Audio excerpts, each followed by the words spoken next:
and in 2021 we are up to 158 monthly calls for service. That is obviously an average. So the workload is obviously increasing. So once we obviously understand that we're having some big issues, concerning issues, we obviously want to talk about the things that we can do to try to fix that. One thing that we could do is CMPD will have QR codes on the back of their business cards. So what you can do when you see that or scan that with your phone is it will link you to resources like McLeod and other providers for drug rehab and drug counseling services. Our friends and partners at the Drug Enforcement Administration, DEA, also have a program called One Pill Can Kill. That's One Pill Can Kill, and it's a public safety alert. In that, it also talks about counterfeit prescription pills that are made to look like real pills but actually have a high level of fentanyl. That is what is driving a lot of our overdose deaths. There's this idea in the community that these overdose deaths are IV drug users, heroin users, but that is far from the truth. The increase that we are seeing, in fact, is fentanyl in cocaine, in heroin, in script pills. So these pills, if you look at that One Pill Can Kill website, you'll be able to tell that a lot of the pills that they're replicating are Valium, Xanax, Adderall, oxycodone, things like that, so that when people are purchasing these on the street, illegally of course, they are not quality controlled by any means. So they are using them just like they normally would, thinking that they are what they had got 10 times in the past, and in fact they are have a high level of fentanyl in them, and we're losing a lot of community members to those overdoses. So obviously the things that we would like to see happen is, if you are a drug user, that you stop doing that you get the help that you need using resources in the community. If in fact anyone in the community knows anyone that is dealing drugs, I encourage you to call Crime Stoppers and give us that information so that we can start those investigations and hold those people accountable. Okay.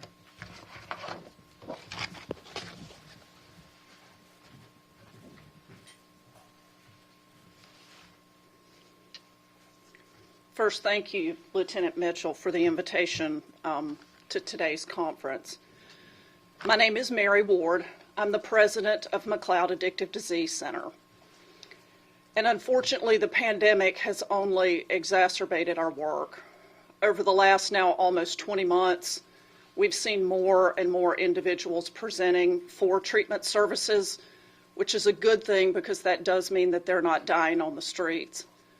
However, what we are seeing is the complexity of our patient population is growing. It's not just someone using one substance or just a couple of substances.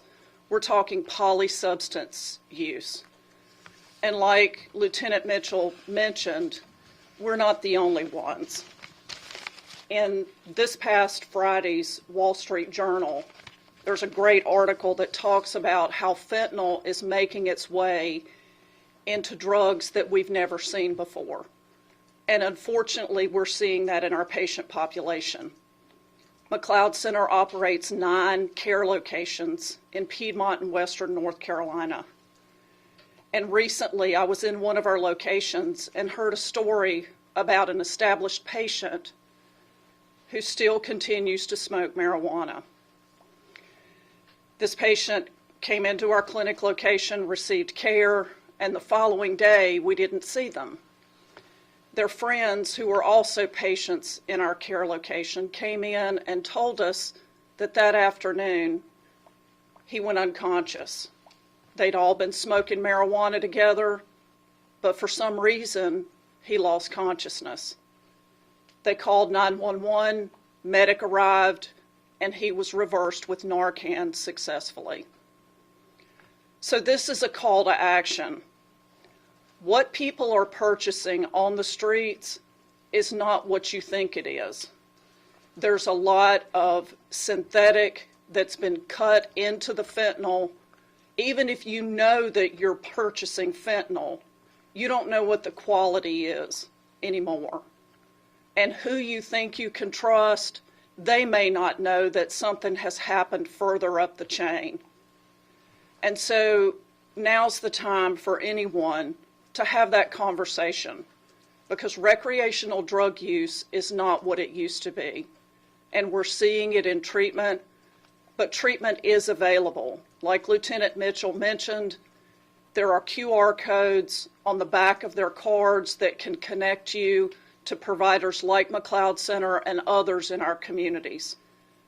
But the time is now to take this seriously, because it's showing up in deadly cases and all across America, and we're no different. Thank you.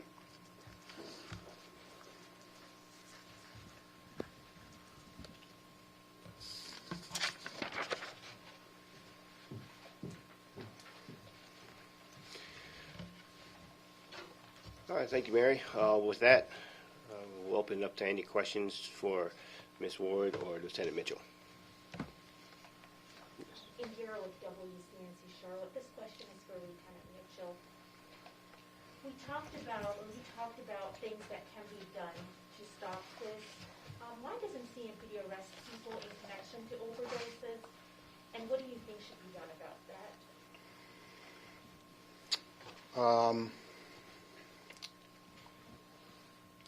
Well,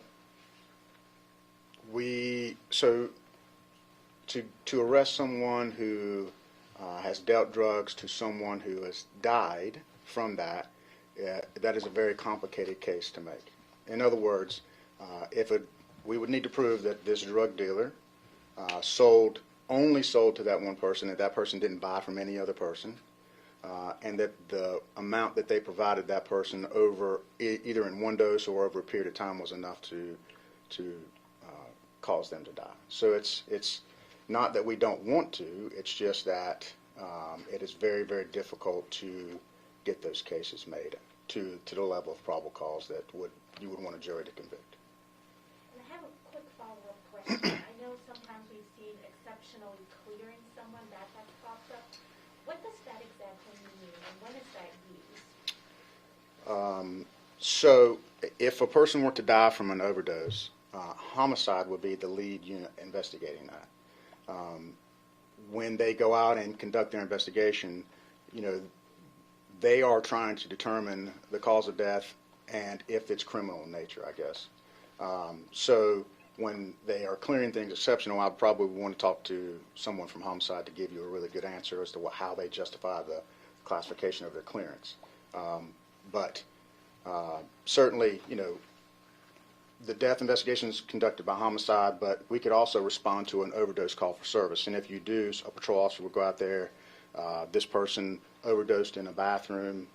They conduct a preliminary investigation, but the person lives, is I guess my point, right? They receive Narcan or they do not die. The officer is going to do a overdose report, but it's not going to be charged criminally because we would technically have a criminal offense in fact that there was narcotics there, but we wouldn't be charging the person who overdosed and lived. Does that make sense? Yeah. Okay. Yes, ma'am. Sorry, Morgan from WBTV. I have a stat I want to clear up and then a question. Yes, ma'am. You said you were talking about the increases in overdoses from 2019 to I think 2020. Yes. Can you clear up that percentage for me one more time? Sure. So in 2019, I'll give you the hard numbers. In 2019, we had 154 overdose deaths, and we can positively say by toxicology reports that 129 of those were due to drugs. In 2020, we had 193. And again, we cannot say that these people passed away from overdose deaths until we have the toxicology report back. So we can confirm that of those 193, 148 were overdose deaths. So year to date in 2021, we're looking at 196. These numbers are from December 15th, and I read 3 on Monday where there were overdose deaths. So we're at 199 overdose deaths, 2021. Perfect. So my question is, with your officers who are constantly going to these scenes of overdose deaths and you guys trying to combat that, just what's it like kind of, walking on these scenes and constantly seeing something like this for your officers? So just to be clear, I'm in special investigations, so my contact with this is just Vice, which is obviously the lead group that's going to try to go after the drug dealers. But I would imagine if I was a patrol officer, that would be very concerning because, as Mary discussed, and we're seeing time and time again, these are not, the typical what people think of an overdose death, right? The drug addicted person who's shooting heroin constantly and can't make ends meet. These are recreational drug users that are just buying illicit pills and cocaine, and they're using it as if they would normally use it, and then they're just dying. So it's shocking. You talked about the rise in service calls throughout the years, monthly service calls, and fentanyl being one of the big factors of overdoses. Are there some other contributing factors in the rise in these calls for service besides fentanyl? Are there other contributing factors? Well, I suppose there could be, and I would be remiss in saying that every one of those calls that were increased, I guess statistically speaking, would be just fentanyl, but it correlates perfectly with what we're seeing with the deaths. So, logically, we're going to assume that these calls for service are not going to occur until the people are at their last resort, right? So if you were to do a line of cocaine and maybe having an overdose, I don't think people are going to call. Usually people place that 911 call when they think that something bad is going to happen, like someone's going to pass away. So I think that, you're seeing that the higher level of fentanyl in products, and it's catching people off guard. So yeah, I would say, my personal opinion is, based on what we know, is that it is fentanyl based. Yes, sir. Two quick questions. Brett Jensen with WBT. Just wondering, do you guys have enough officers to investigate all these cases that you're getting in the increase? Are you short manpower? And then the other thing is, speaking to many of the foot patrol, they say that it can be frustrating because basically anything 7 grams or less is just being dismissed or not even being charged by the district attorney's office. Are you seeing that? And if it's true, are you sharing those same frustrations? So certainly we would like to have more police officers.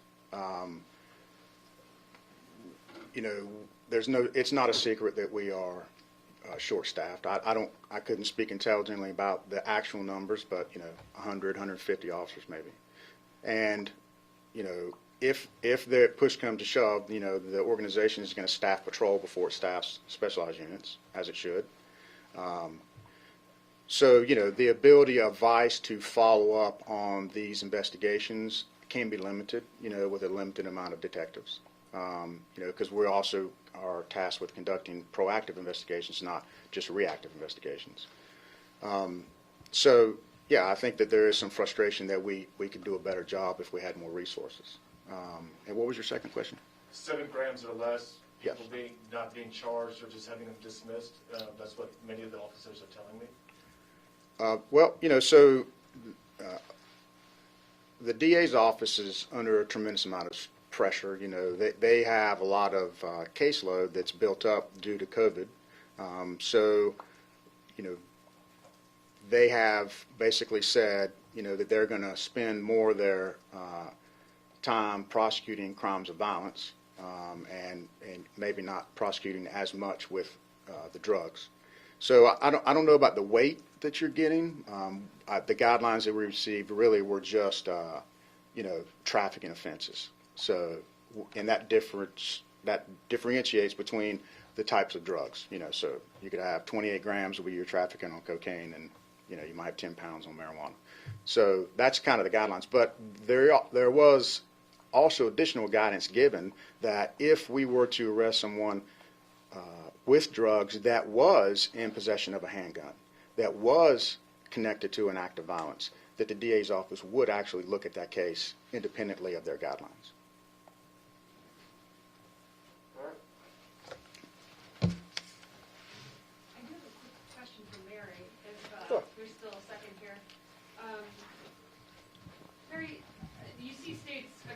U.S. legalizing marijuana, how do you balance that with your goals and objectives as an organization? Well, again, I do know that marijuana's obviously been legalized, and there's a lot of use of marijuana. There's also a lot of pharmacology and evidence behind what marijuana use does to the body. What we're talking about that we're seeing happening now is deadly mixes and combinations showing up in what some people might think is a benign or recreational substance and saying, oh, well, this is just my usual marijuana that I normally buy from fill in the blank person. And they think that somehow that's safe. And what we're seeing now is that's not the case anymore. And that's what's scary, because we're going to end up seeing more and more people unintentionally overdose as a result of the illegal pills and the combinations that we're seeing showing up in the ways that we are. So I'm not really here to debate the legalization of marijuana and those things, but what I'm saying is that it's showing up in ways that we could have never imagined. And for us to see that on the treatment side, typically law enforcement sees things before it's picked up on the treatment side. This is a case where we're both being hit at the same time. The police are seeing it, and we're seeing it with those that are actually trying to get well. And that's what's scary. I have a quick question, Mary. Would you recommend, I know when Narcan first came out, it was recommended for people who might be in this situation, but would you recommend more people who are having that recreational use, who do have the circumstance that you were talking about with, hey, I know this person, I fought from this person before, would you recommend is that recreational user have Narcan on their hand? I think everybody needs to understand how Narcan is used and how reversals are done, whether it's intramuscular or intranasal, which typically what you see the intranasal is what's more readily available. I think everyone needs to understand how to use that, because that's what's scary right now. When are we going to see this show up with a teenager? And that's what we're talking about now. So that's why it's important to be having these conversations and not be afraid to have the conversation, because after someone's gone, it's too late. What is the age range that you're seeing coming through? For treatment services, For this specific, issue that you're talking about, people who are having, doing drugs and being surprised with fentanyl or more deadly consequences, like,